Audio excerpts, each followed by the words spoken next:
De prédilection kiosque de séjour va donc statuer sur l'organisation du primaire pour le bureau définitif de l'Assemblée nationale. Comme vous le savez, les présidiums de l'Union sacrée pour la nation appellent à ces primaires pour désigner le président du bureau définitif de l'Assemblée nationale qui débattit Christophe Mbosoko Douapouanga et Vital Kamerhe va-t-il être désigné par l'ensemble de députés nationaux? Analyse et commentaires sur votre émission Kiosque. Et puis, élection au niveau de l'organe délibérant de la ville-province de Kinshasa. Est-ce que ces élections s'est-elles déroulées dans la légalité ou l'illégalité? La question mérite d'être posée au regard de l'absence du président du bureau provisoire de l'organe délibérant de la ville-province de Kinshasa, Amos Mbokoso, qui tente également de saisir la justice face à ces dossiers. Mais la question que l'on doit se poser ici est celle de savoir, allons-nous vers l'annulation de ces élections? Analyse et commentaires sur votre émission Kiosque. Mais également, nous allons aborder cette question de la surfacturation de l'argent destiné à l'installation de forages dans plusieurs villes de la République démocratique du Congo. Nous allons donc analyser toutes ces questions au cours de cette émission Kiosque avec nos invités. John Kabessa, salut. Bonjour Eddie Kabea, bonjour aussi à tous les fidèles téléspectateurs, bonjour aussi à mon co-débatteur. Je pense très bien que la nation s'est bien réveillée ce matin, mais malgré il y a des soucis carrément parce que tout le monde ne cesse de se poser des questions. Qu'est-ce qui va au moins se passer pendant la journée? Nous saluons tous nos téléspectateurs et puis la pensée à tous les habitants de Kimpese parce qu'il y a un souci de l'autre côté, parce qu'on m'a appelé ce matin, la pluie qui s'est abattue sur la partie est également du pays, centre-est, a causé beaucoup de dommages.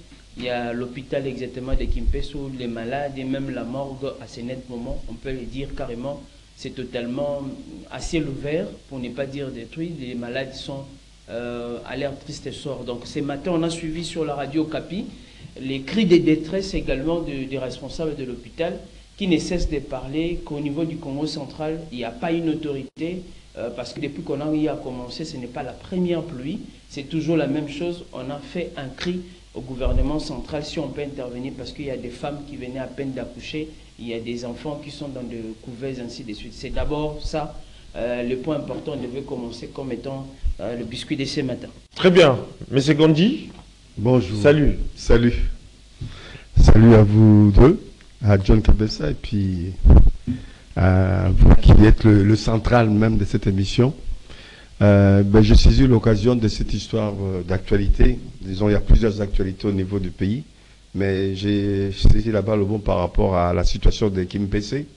Pour une fois de plus, moi j'ai dit, il y a détresse, mais la détresse n'est pas seulement au niveau de cet hôpital-là, qui est important pour cette localité. La détresse, c'est aussi à l'administration. Comment est-ce que nous sommes gérés? Partant même de l'hôpital-là, comment est-ce que cet hôpital-là, on est dans une situation de décentralisation, au lieu de faire appel au gouvernement provincial, au gouverneur, fait appel au gouvernement central. À quoi ça a servi cette décentralisation? Puisque ce n'est pas seulement le cas de Kimpese, mais à chaque fois qu'il y a des catastrophes comme ça, on fait toujours appel au gouvernement central. Mais à quoi a servi la décentralisation? Et même au niveau de la gestion au-delà du Congo central, quand on regarde même cet hôpital, ils ont des budgets chaque année. Est-ce qu'ils ont des bons comptables pour leur dire quand on fait un budget, il doit avoir toujours une rubrique qu'on puisse prévoir quand il y a des catastrophes, quand il y a un problème qui se pose, que ce soit sur le plan de la gestion au quotidien, que ce soit des catastrophes naturelles, on doit avoir des provisions, ce qu'on appelle en comptabilité, des provisions, même 2 ou 3 lignes de provisions pour des situations exceptionnelles, etc. Mais j'ai constaté que dans la plupart de nos administrations, de nos entreprises, très peu prévoient ce genre de lignes.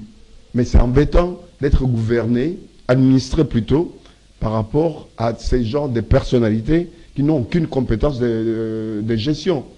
C'est embêtant pour le... Mais vous ne voyez pas que tout cela fait partie des aléas de la décentralisation, parce que d'autant plus que la décentralisation implique aussi plusieurs facteurs susceptibles d'influencer soit positivement ou négativement son application sur Non, le si terrain. c'était simplement le problème de la décentralisation du Congo central, le gouvernement national a les mêmes problèmes.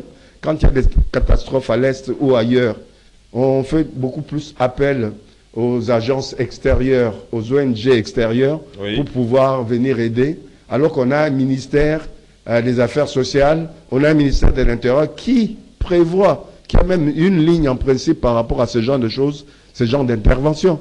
Mais quand le moment arrive où il y a ce genre d'événements, on ne voit personne, ou Très bien. tardivement.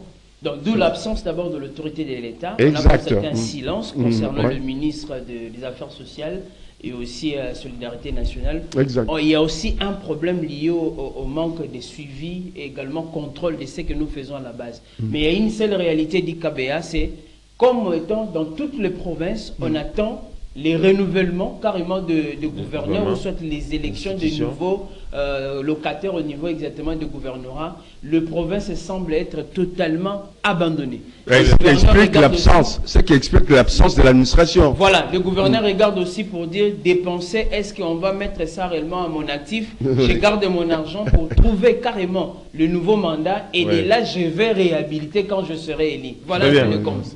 Mais ce qu'on dit, je commence par vous. L'organisation du primaire à l'Assemblée nationale, peut-on parler d'une manière planifiée d'écarter Vital Kamerhe à la course au niveau de l'Assemblée nationale? Pourquoi Vital Kamerhe? Est-ce qu'il est exceptionnel par rapport à d'autres concitoyens congolais? Ça pose un problème. Il ne doit pas être le centre névralgique de tout ce qui se passe au niveau du Congo. Il a fait ce qu'il a fait dans le passé, bien ou mal. Je ne suis pas là pour pouvoir le juger. Mais il faut qu'il sache laisser la place à d'autres. Moi, je pense que dans sa situation, peut-être auprès de l'Union sacrée, il a une certaine importance capitale, mais regardons aussi du côté des citoyens. Nos concitoyens ont gardé un mauvais souvenir de lui. Les 100 jours, est-ce la situation qui a plombé un peu l'évolution de la situation de ce que le président de la République avait prévu par rapport à la première mandature? On s'interroge aujourd'hui.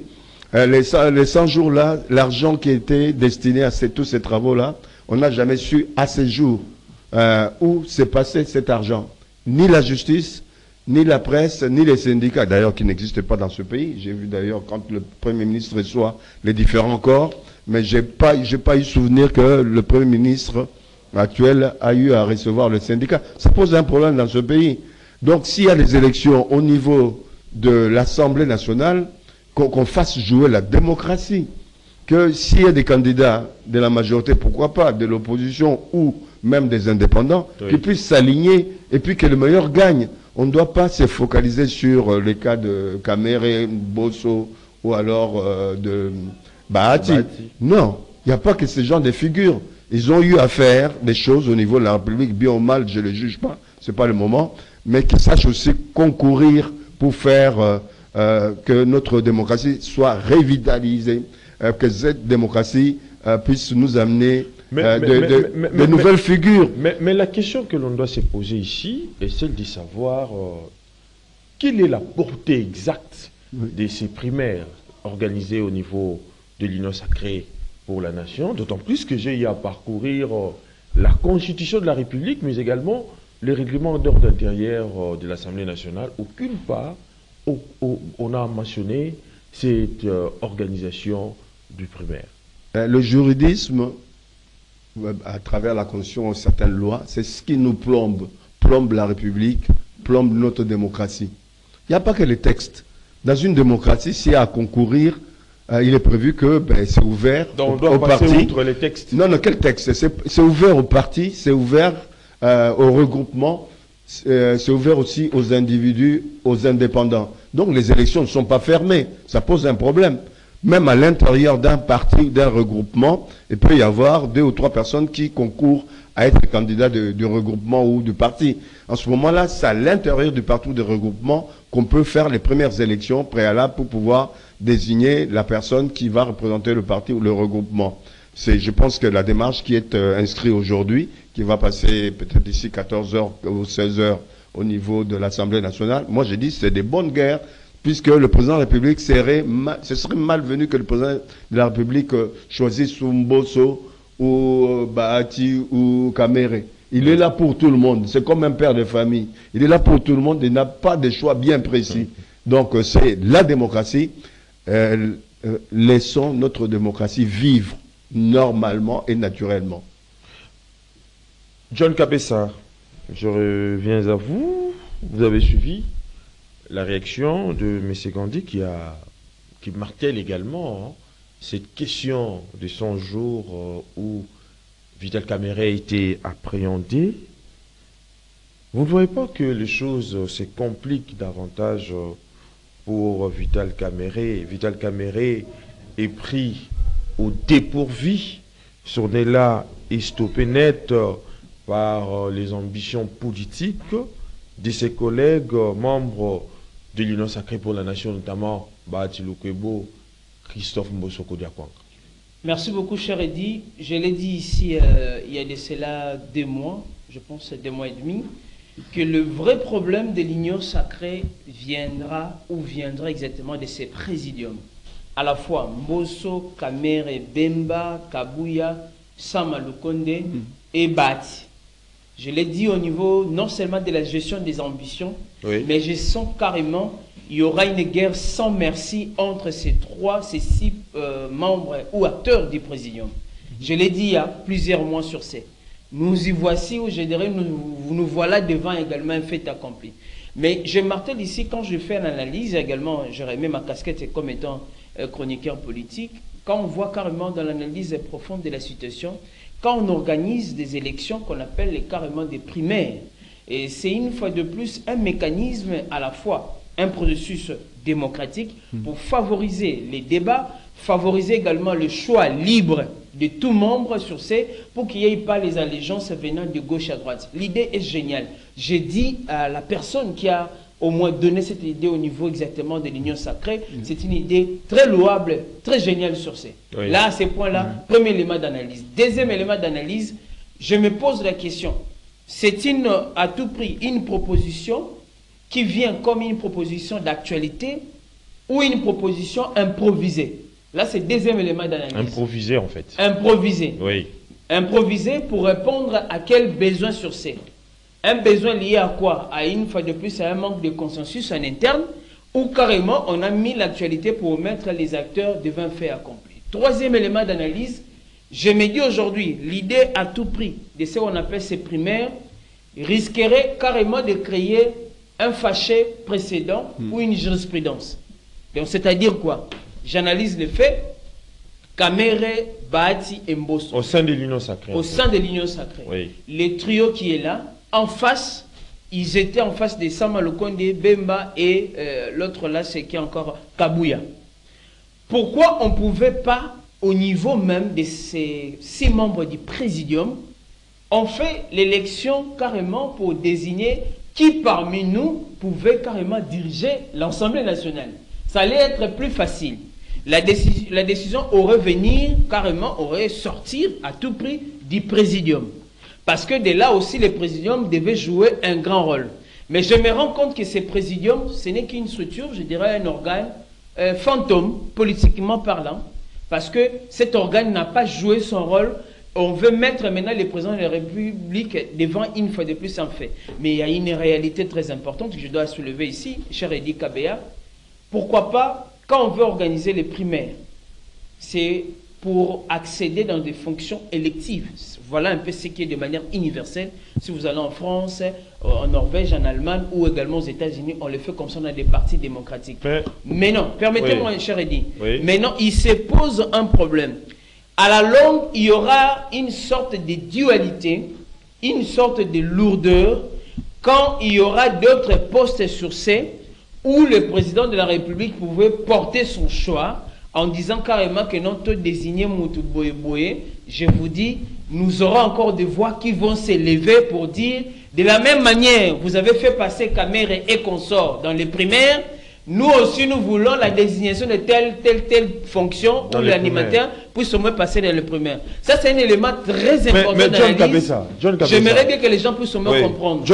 L'idée de ces primaires risquerait de mettre en contrebalance certaines décisions du chef de l'État. Mais John Kabessa, pour de nombreux observateurs de la scène politique congolaise, Vital Kamerhe paye de son manque de loyauté envers le chef de l'État, Félix-Antoine Tshisekedi Tshilombo, d'autant plus que dans les camps plutôt du parti présidentiel, les choix opérés par Vital Kamerhe d'aller siéger au Parlement sans expédier les affaires courantes sur demande du président de la République aurait suffi plutôt pour qu'il soit considéré comme les concurrents sérieux du chef de l'État en 2028. Si on le dit carrément concurrent sérieux du chef de l'État en 2028, je me pose la question, est-ce que Kamerhe sera déjà candidat?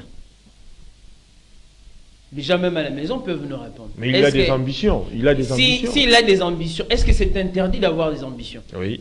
Et si encore vous le dites, ça me remet déjà de vous faire une prédiction. Donc vous insinuez que le président de la République sera encore candidat en 2028. Vous comprenez l'analyse logique. Oui. Donc si on dit que Kamerhe sera candidat, on suppose déjà, on le dit, on le confirme, Kamerhe est candidat, donc c'est dans la prédiction. Donc de l'autre côté, Kamerhe risquerait d'être un concurrent du chef de l'État en 2028. Et de là, vous comprenez carrément, nous allons tomber dans ce qu'on appelle une forme d'arène politique sans merci. Mais je continue exactement avec mon analyse. Si on a peur que Kamerhe soit candidat potentiel, mais je pense carrément que le chef de l'État lui-même avait dit, après, à la fin de son mandat ou de ses mandats, il aimera bien qu'il soit succédé par une femme. Là, c'est le président de la République qui l'avait dit. Si le président avait dit, c'est que le président a un autre plan. Et ces plans-là, on ne peut pas laisser à Kamerhe le faire. Qui vous dit que Bahati n'est pas aussi candidat potentiel également? Il imagine aussi d'être candidat.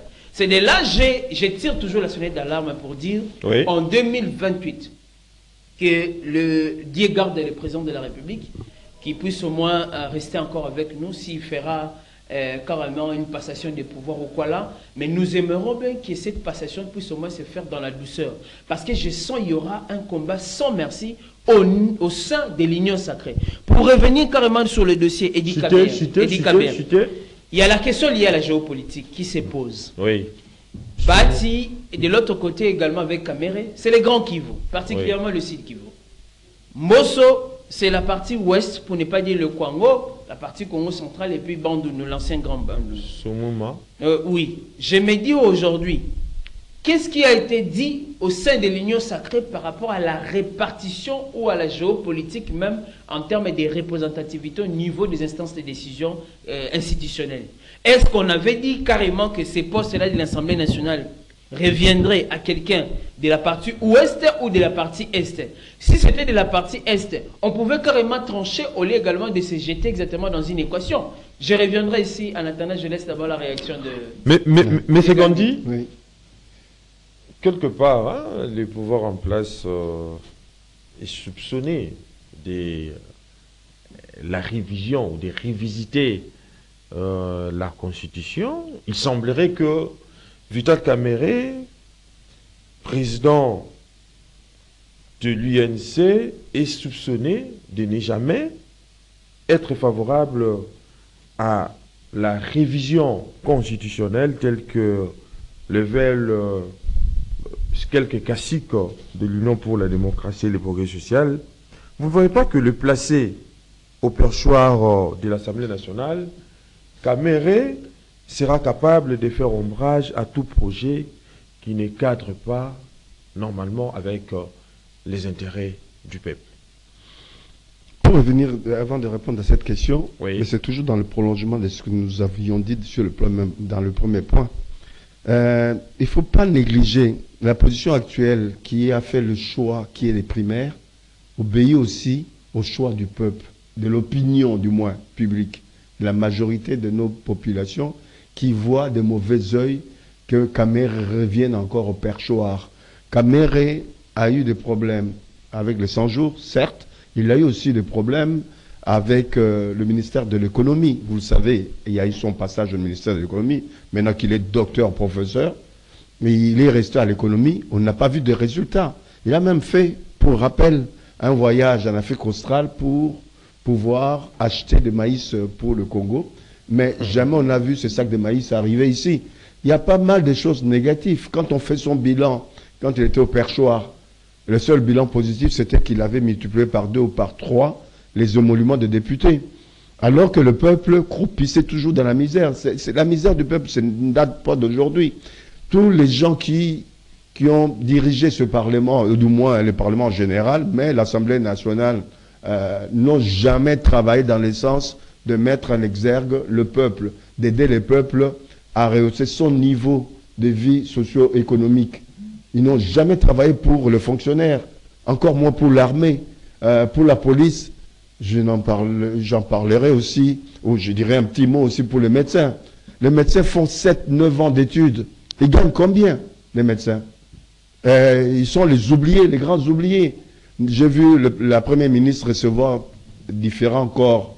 Bon, on n'a pas reçu ni les syndicats, qui n'existaient pas d'ailleurs, et puis ensuite, il n'a pas reçu les médecins qui souffrent au quotidien. Donc, les cas de Kamere, c'est un problème qui est lié aussi à l'opinion. Ne négligeons pas l'opinion nationale. Mais j'entends beaucoup ici dans les médias parler de la géopolitique. Vous faites revenir ce pays quelques années en arrière. Mobutu, quel que soit ce qu'on peut penser de lui, avait construit quelque chose, était en train de construire quelque chose de normal, de positif pour ce pays. Oui. La nation congolaise, zaïroise à l'époque. Mais aujourd'hui, on est toujours dans tous les discours, on met en place un gouvernement, on veut nommer des gens dans une entreprise, la géopolitique. Quelle géopolitique? Faisons la politique à part, la géographie du Congo. Il n'y a pas 26 tribus, il y a 400 et quelques tribus au Congo. Si tout le monde se réveille pour dire géopolitique, il faudra qu'on ait un gouvernement de 400 ministres. Mais alors que nous avons 4 régions linguistiques, d'une manière ou d'une autre, quel que soit le président de la République qui passera dans ce pays, il y aura toujours des gens du Congo central, il y aura toujours les gens des Luba, il y aura toujours des Bangala. Donc la géopolitique pour moi est représentée par 4 divisions là, linguistiques. Mais pour les restes, je ne pense pas qu'il y ait un problème. Sortons de cette géopolitique, parlons de la géopolitique sur d'autres choses, d'autres horizons. Nous sommes un État qui doit devenir une nation. La nation congolaise, c'est une seule nation. L'État congolais, c'est un seul État. Pourquoi ces divisions par rapport aux tribus, par rapport aux origines? C'est ça qui est négatif par rapport à la gestion de notre pays. Et j'espère que dans le gouvernement qui va venir, certes, il faut qu'on sente que les Balouba sont là, les Bangala sont là, les Congos sont là, mais il ne faut pas les dosages en disant, puisqu'il y a 2 Balouba, il faut qu'il y ait 2 Bakongo, 2. C'est pas ça, on cherche plutôt on cherche des compétences, des gens qui ont un savoir, le savoir-faire et le savoir-être. Un point, un trait, ce sont les 3 éléments que moi... John Kabessa, M. Gandhi vient de parler de ce que vous avez évoqué, la géopolitique, à son entendement.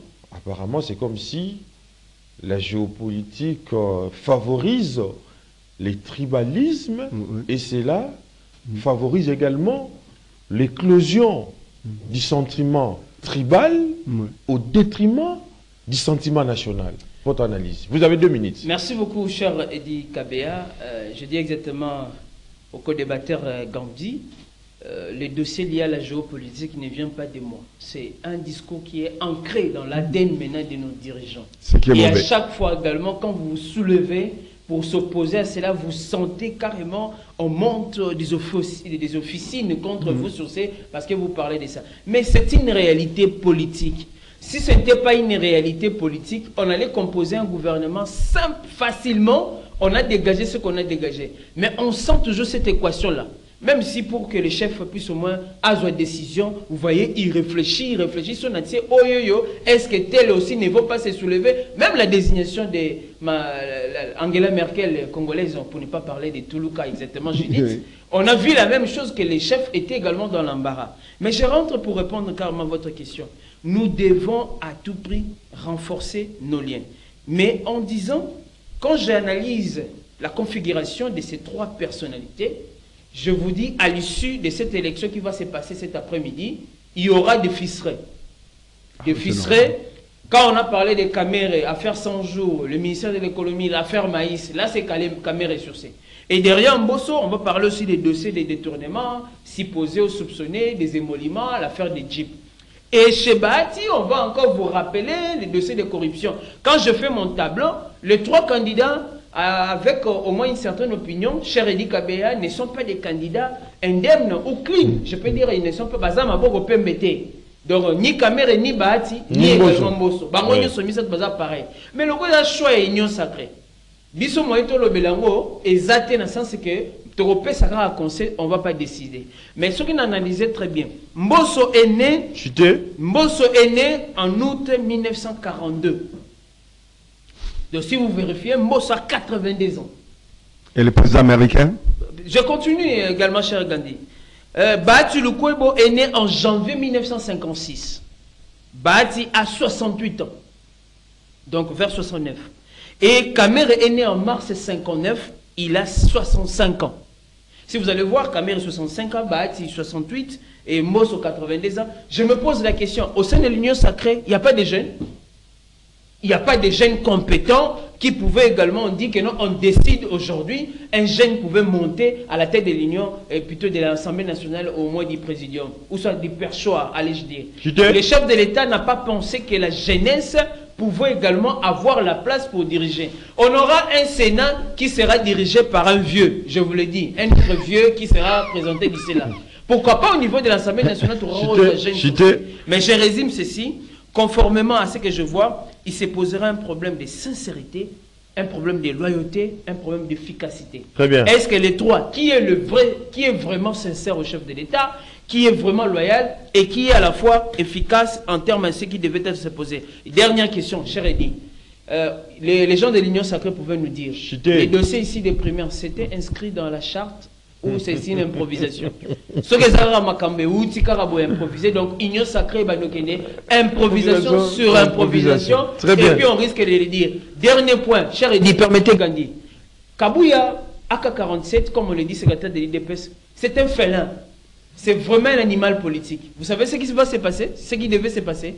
Il était aussi candidat au poste de premier vice-président. Vous le savez? Il a désisté. Il a désisté. Donc Kabouya, l'homme prudent, voyant les mains de loin, il aurait dû aussi passer au primaire. Il a dit, donc si j'arrive là, moi aussi j'allais passer au purgatoire, je me retire. Ça c'est une révélation venant de mon analyse personnelle. Kabouya a fait cela et tout. Donc voilà un peu, merci beaucoup. Monsieur Gandhi, dernière analyse, je suis complètement d'accord. Vous ne voyez pas que ces primaires risquent de se tenir dans un climat farouche, surtout qu'on fait face à certaines pressions. Christophe Mbosso a une expérience avérée, comme l'a dit John Kabesa, surtout qu'il est aux affaires depuis l'époque du maréchal Mobutu, mais les poids politiques risque de jouer en sa défaveur. Quant à Vital Kamere, il a séduit l'opinion nationale lors de son passage au perchoir de l'Assemblée nationale à l'époque de Joseph Kabila, mais cela ne suffit pas. Mais Bahati Lukwebo, qui a eu aussi à servir le président de la République au niveau du Sénat, pour conclure ces dossiers, qui de Bahati ou de Vital Kamere, mais également de Mbosso, va être désigné, de par des expériences évoquées? Deux hypothèses. Si on choisit parmi les trois, je pense que Bahati a plus de chances de passer, compte tenu de son passé, compte tenu de son tempérament. Je pense qu'il a plus de chances de passer. Mais il y a une deuxième hypothèse qui fera en sorte qu'il y ait une surprise pour tout le monde, qui est un quatrième larron qui dame le pion à tous ces trois-là. C'est qui? Je ne sais pas. Donc, peut-être qu'il y aura un candidat à la dernière minute qui sera indépendant, qui ne sera pas de l'union sacrée. Ah, oui. Ça peut être aussi Samuel Condé qui se met à l'écart. Et puis, non, il peut y avoir des surprises. C'est-à-dire, si c'est le classique de 3, c'est Bat qui va passer. Du moins, selon mes pressentiments, selon mes petits calculs. Mais sinon, deuxième hypothèse, ce sera une surprise. Le quatrième larron vient et triomphe. Ce sera un peu ça.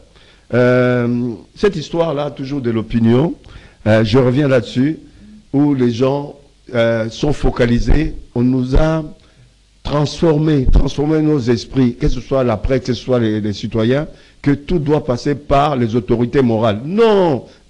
Ils ont échoué, les autorités morales. Ils n'ont pas aidé ce pays à avancer. Sortons de l'autorité morale, que le président de la République revienne au slogan de son père. Le peuple d'abord. Tenir compte de l'opinion. Je ne dis pas qu'il faut diriger le pays que par des opinions.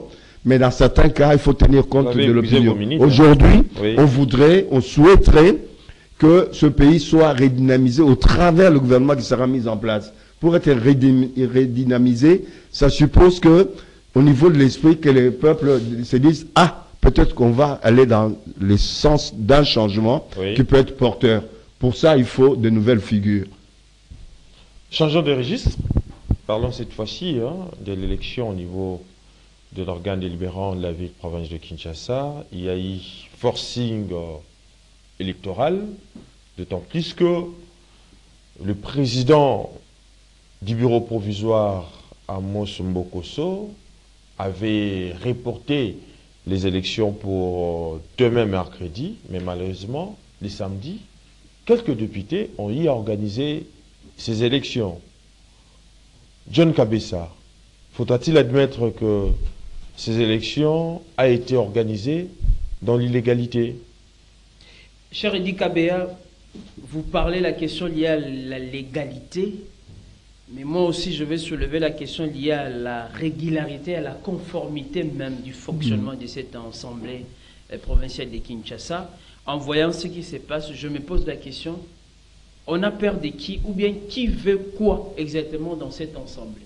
Avec déjà les germes des conflits dès le départ de cette législature, je pense très bien il sera temps qu'on puisse au moins intervenir rapidement pour mettre de l'ordre. Je rentre dans les péripéties liées au déroulement de ces élections. Je me rends compte, au décompte, 23 voix pour Mbokosso, j'avais vu, et puis 20 pour Jésus Noël Cheke. Quand on voit, plutôt, 23 voix exactement pour le nouveau Lévi Mbuta, qui est le nouveau président de l'Assemblée, et puis 20 voix pour Jésus Noël Cheke, qui est aussi un ancien confrère journaliste sur C. Quand j'analyse, Lévi Mbuta, c'est les tickets de l'Union sacrée. Et de l'autre côté aussi, il y avait carrément Jésus Noël Cheke, qui était le ticket de l'Union sacrée. À un moment, il s'est fait indépendant. Mais je me pose la question, les décalages ou le score serré entre les deux candidats, vous ne voyez pas que la logique de mot d'ordre ne tient plus. Donc, c'est-à-dire, c'est comme si, une fois de plus, les députés provinciaux commencent à se réveiller.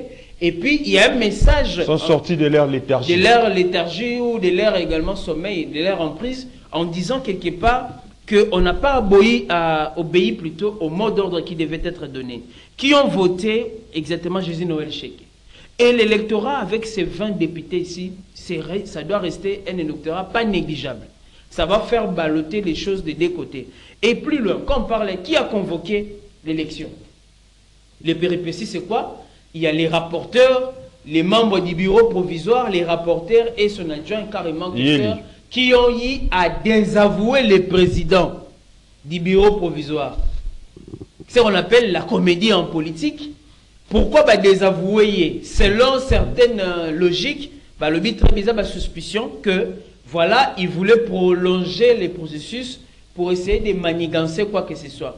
Mais je me dis peut-être, je n'ai pas toutes les informations afférentes, qu'on puisse m'expliquer quelle est cette procédure où un rapporteur, ensemble exactement avec la question où ce rapporteur, membre du bureau provisoire, on peut désavouer un président du bureau provisoire pour organiser exactement des élections. Est-ce que également dans le contexte, on ne pouvait pas revenir faire tomber aussi ces bureaux provisoires-là, le même jour d'abord, installer notre bureau provisoire à travers le secrétaire général de l'Assemblée provinciale de Kinshasa pour passer à l'élection. Quelque part, je le vois, la confrontation sera de gauche à droite, mais la situation de l'Assemblée provinciale de Kinshasa, il y a eu suspicion. Donc, entre Bango et Bango, nani aliémon, nani aliété, candidat Boarosala Boy, candidat Rosala Boyté, Ndengeni Bazoui, mais je dis, nous risquerons de rater encore cette belle occasion pour donner ce qu'on appelle la plus belle ou les lettres de noblesse à cette assemblée de Kinshasa. Oui. Cette assemblée de Kinshasa vient d'un conflit entre, vous savez, le conflit entre les 3G. Donc 3G, c'est-à-dire Godem Poyi, également Jantini Ngobila, et puis également Jekoko Moulumba. En somme, attention avec déjà la composition actuellement de cette assemblée provinciale de Kinshasa. Je suis en train de voir la conséquence liée à la désignation du futur gouverneur. Très bien. On a déjà des mauvais députés, je pourrais s'y poser, qui ont déjà un problème de moralité entre eux, on ne sait pas ce qui se passe et on va tomber cela. Mais je trouve, il y a une guerre. On est en train de punir Ngobila indirectement. Vous n'avez qu'à voir tous ces mondes qui se présentent au nom de Ngobila. Ombokoso, là-bas. Jésus Noël Cheke, là-bas. On est en train de punir Ngobila, sans compter la correction des erreurs matérielles avec la Cour constitutionnelle qui viendra encore balayer certains députés. C'est déjà très bien. Voilà. Monsieur Gandhi, oui. Nous étions avec le président de l'organe des libéraux, le président du bureau provisoire Amos Mokoso. J'ai eu à lui interviewer. Il a dit qu'il s'est posé un problème de moyens pour l'organisation de ces élections, 64 000 $. Mais il y a eu certains députés comme Jokoko Moulumba qui s'est porté garant de financer ces élections. Vous ne voyez pas que quelque part aussi, ça biaise la démarche, d'autant plus que la loi des finances interdit à un individu d'organiser ces élections. C'est en fait l'État qui devait en principe supporter, subventionner ces élections pour que ça puisse être organisé dans de très bonnes conditions. Mais aussi, Bokoso n'était pas partie prenant à ces élections. Il compte saisir la justice quant à ça. Je ne sais pas s'il a déjà saisi la justice. Mais vous ne voyez pas que on part déjà vers l'annulation de ces élections au niveau de l'organe délibérant de la ville province de Kinshasa. Quels que soient les cas, ça pose un problème. Mais on nous a démontré, ça pose aussi un problème au niveau des élections générales au niveau du pays. Oui. Ces élections-là, vous avez dit que Mbokoso, en tant que président sortant de l'Assemblée, il assumait l'intérim en attendant, avait prévu plus de 60 000 $ pour ces élections d'une journée des 40 députés. Vous ne trouvez pas que c'est beaucoup d'argent dépensé pour une journée, pour 1 heure ou 2 heures des élections? Moi, je pense sur le plan de principe, ces députés-là, dans leur majorité, ont eu raison de pouvoir dire organisons les élections avec nos propres moyens pour démontrer non seulement à Mbokoso, mais aussi à l'État, on dépense des fois de l'argent pour rien. Même si on remet en cause ces élections-là, on verra quel sera le montant qui sera dépensé pour organiser les nouvelles élections. Moi, je pense que c'est mieux. On a perdu beaucoup de temps. Laissons ce groupe-là, même si on réorganise les élections, c'est toujours ce groupe-là qui passera, à moins qu'il y ait des magouilles. Mais là où les bas c'est du fait que c'est dans la précipitation, dans le goût d'aventurisme. La précipitation, c'est une mauvaise chose, mais le fait qu'on retardait à chaque fois ces élections aussi, c'est une très mauvaise chose, dans le sens où le pays tarde à être géré normalement. Il y a tellement de problèmes qui se posent au quotidien aux Kinois, que ce soit en matière de transport, de sécurité et autres, mais on doit passer d'une semaine à l'autre, on ne s'entend pas, mais il faut aller vers des choses pratiques et qu'on voit en place un gouvernement de la ville de Kinshasa pour aller vite au travail. Il y a un pasteur qui pouvait en cacher un autre. Finalement, un pasteur a quitté, il est remplacé par un autre pasteur. Moi, ma réflexion, c'est que je vois petit à petit quelques pasteurs arriver vers la politique, rentrer dans les institutions. J'espère que demain, on ne va pas se retrouver avec 3/4 des pasteurs qui vont noyauter nos administrations, nos institutions. C'est ce qu'on est en train de voir, de vivre en ce moment. Un autre sujet qui défraie la chronique en ce moment, John Kabessa, c'est ces dossiers de surfacturation des forages où le procureur général près la cour des cassations, Firmin Vondé, s'est saisi du dossier. Comment voyez-vous ça, John Kabessa? Merci beaucoup, cher Eddy. Je l'ai dit, je ne sais pas si nous allons dans quelle vague ou dans quelle saison. Il y a une saison interminable des détournements, une saison interminable également d'acquisition. C'est comme si la classe politique actuellement, là, pour être un bon politicien, il faut être un détourneur. Je suis en train de réfléchir. Je fais carrément, c'est de la stylistique. Parce que chaque également personnalité politique, une fois de plus personnalité, on trouve d'une manière ou d'une autre. Et par là, on devait voir réellement tenir. L'affaire qui sévit actuellement, c'est quoi? C'est l'affaire également du détournement. On annonce pour l'implantation des 2594 kits. Oui. Également, ce qui concerne les stations d'eau, qui devaient également répondre à 1000 stations et puis kits et puis 1000 stations pour essayer de donner sur ces. On estime avec 100 millions de dollars le fait qui était. Mais malheureusement, comme je l'ai dit, quand on cite, c'est sur le même nom qui reviennent. François Roubota, Amadou Djabi, Nicolas Kazadi, Bacheli, Nicole Kassenga également. Et puis on cite encore le même nom qui revient, c'est Vital Kamere. À tort ou à raison? À tort ou à raison? Je vois d'abord le tempo. Est-ce que cette affaire n'a pas été jetée sur la place publique pour que déranger Kamere, sous ce dossier, ou bien c'est vraiment la réalité? C'est ainsi que j'attire l'attention exactement. On a vu l'IGF s'inviter sur le sujet. Je rappelle ici l'OSPC, qui est l'Organisation de la société civile pour la paix au Congo. Et à côté, on a parlé également de la Réserve de la République, qui est une structure d'éveil également des consciences patriotiques de jeunes. Et je vous ai dit dernièrement, avec la DIPOL, les trois structures, l'OSPC, la DIPOL, la Réserve de la République, devaient une fois de plus travailler, parce que de manière assez séparée, on travaille pour la consolidation de ce qu'on appelle l'éveil patriotique, mais aussi les contrôles citoyens. Comment, une fois de plus, on peut, au moment où on cherche de l'argent, il y a 100 millions comme ça qui restent partis dans des dossiers où on ne trouve pas les tenants, les aboutissants. C'est normal que les procureurs puissent au moins se saisir de ces dossiers. Et de là, on veut aussi beaucoup attendre de Gilles Alinguete. Gilles Alinguete doit nous aider. On ne doit pas avoir des dossiers comme on en a vu dans d'autres secteurs. Mais il a eu déjà présenté un certain nombre d'éléments par rapport à ces dossiers. On ne doit pas se limiter à cela. Donc on doit essayer un peu on doit discipliner quand même nos dirigeants. Ça, c'est un fait important. Je suis acteur de la société civile, membre de l'ESPC. On doit discipliner nos dirigeants. Les dirigeants doivent commencer à avoir peur du peuple, peur également de la population. Moindre également détournement pour dire que non, je serai non seulement chahité, je risquerai même de perdre mes avantages. Qu'est-ce qu'on veut maintenant dire? Comme on a dit, le deuxième mandat de Tshisekedi devait être un mandat paisible. On a déjà vu ces erreurs, les erreurs les erreurs du passé qu'il a promis qu'il ne va pas revenir, mais on a quand même les acquis, sans oublier que le chef de l'État a 6 engagements. Parmi les 6 engagements, on est en train de déranger encore le début de ces mandats.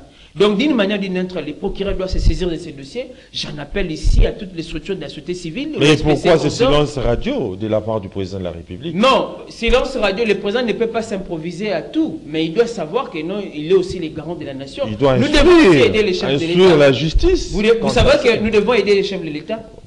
Oui. Il y a une personne qui m'a dit, est-ce que pensez-vous qu'il y a des émissions que le président ne vous regarde pas? Il nous regarde, je l'ai dit et je confirme. Parce que c'est la personne la plus informée. Et puis, connaissant la personne, il a ce qu'on appelle le temps de voir ce qui cloche. Mais, bayo que la peuple mawa. Parce qu'on risquera encore de voir Mosso, détournement. Bati, détournement. Kamere, détournement. Au juste. Monsieur Gandhi, oui. Je termine avec vous. Oui. D'aucuns parlent d'une prédation financière dans ce qui est vu comme un contrat léonin signé par le ministre du Développement rural François Roubota, sans aucune validation du Conseil des ministres. Votre analyse? Il y a presque 2 décennies, au moins, sinon plus, où ce pays a toujours eu des détourneurs. Les détournements, c'est devenu une gymnastique nationale. Sauf que dans le passé, on n'en parlait pas. Puisqu'il n'y avait pas cette liberté d'expression ni pour le peuple, ni pour les médias. Il s'avère qu'aujourd'hui, les médias peuvent parler de tout, presque. Il s'avère qu'aujourd'hui, la population commence à s'intéresser enfin à la politique, quel que soit le domaine, en économie, au social, etc. C'est là qu'on voit qu'il y a des détournements. Malgré le travail positif fourni par l'IGF, les détournements continuent. Pourquoi ça continue? Puisqu'il n'y a pas eu réellement des vraies sanctions pour pouvoir éduquer cette classe politique. Oui. Il n'y a pas eu vraiment des sanctions. Si on veut citer des noms, si on nous demande de citer 2 ou 3 noms, des gens qui ont détourné, qui ont été sanctionnés, mais il n'y en a pas, zéro. Ceux qui ont été sanctionnés, c'était pour passer 1 mois ou 3 mois au niveau de la prison, le temps de se reposer, de revenir, sans pour autant qu'ils soient sanctionnés. Ça pose un problème de sanctions dans ce pays. Il faudra que cette législature, qu'on mette l'accent au niveau de la justice. Tout le travail qui est fait par l'IGF ou qui sera fait par la suite, j'espère que la Cour des comptes sera réellement aussi acteur sur le terrain. Je pense également à l'Assemblée qui vient d'être élue aujourd'hui, maintenant pour cette législature, que les députés auront le temps, l'outrecuidance de pouvoir interpeller les ministres ou les PDG qui ont détourné, qui sont en phase de détourner les fonds publics. Très bien. C'est qu'il y a carence au niveau de la justice. Quand Oui. on va essayer de régler cette histoire au niveau de la justice, qui est la sanction, puisque prendre des millions, des centaines de millions, 300 millions, 500 millions, voire des milliards de l'État, où le peuple croupit, les militaires sont mal payés, les policiers mal payés, les médecins mal payés, les fonctionnaires mal payés. Mais l'économie ne peut pas fonctionner, alors que si aujourd'hui on arrivait à avoir, pour les derniers fonctionnaires qui puissent toucher au moins $500, qu'un enseignant puisse toucher au moins $1000, vous verrez que l'économie aura plus de résultats, puisque ces gens-là vont consommer. En consommant, ils vont remettre des moyens dans les circuits économiques. Très Donc, bien. arrêtons le fait d'être distrait, de pouvoir non seulement clamer tout haut les gens qui ont détourné, alors que derrière, il n'y a pas la sanction. Très bien. Arrivons à faire en sorte que la sanction existe pour pouvoir rééduquer cette classe politique. En tout cas, il faut condamner vraiment la justice. Ouais. Si rapide avec les opposants, mais elle reste silencieuse face au détournement des deniers publics. Vraiment, toute chose de nature à perturber l'ordre public et à faire les lits ne guère pas des perspectives intéressantes quant à la bonne marche du pays. Nous sommes arrivés pratiquement à la fin de cette émission. Mais il y avait la possibilité de glisser un mot. Oui. La première ministre ne doit pas politiser ou arrêter ses gouvernements uniquement avec les politiques qui vont constituer cela. Qu'elle puisse élargir les champs, parce qu'on a vu des consultations, que des politiques et des structures non reconnues de la société civile. On trouve cela, il y a déjà un problème sur ces Très bien. Entre Mbosso et Bahati et également Kamere, ils doivent savoir que le peuple vous regarde. Et les chefs également vous regardent. On a besoin d'un parlement efficace qui va faire le travail de contrôle et également de légiférer, parce que nous risquerons d'avoir un parlement très faible avec un gouvernement déjà sous suspicion et des conflits sur ces. Donc, Il faut le 4e larron. Il faut le 4e larron. ça viendra d'où exactement? C'est la fin Si de ça cette viendra de émission. nous, ça va. La presse et la société Réalisé civile. par Doudou Montiri, les coachs et Moro Djambé, mais aussi la prise de vie a été assurée par Niwa Pezo. Au nom de l'équipe technique et rédactionnelle des Canal Congo Télévision, je vous dis donc merci de l'avoir suivi. On se retrouve prochainement avec les autres invités.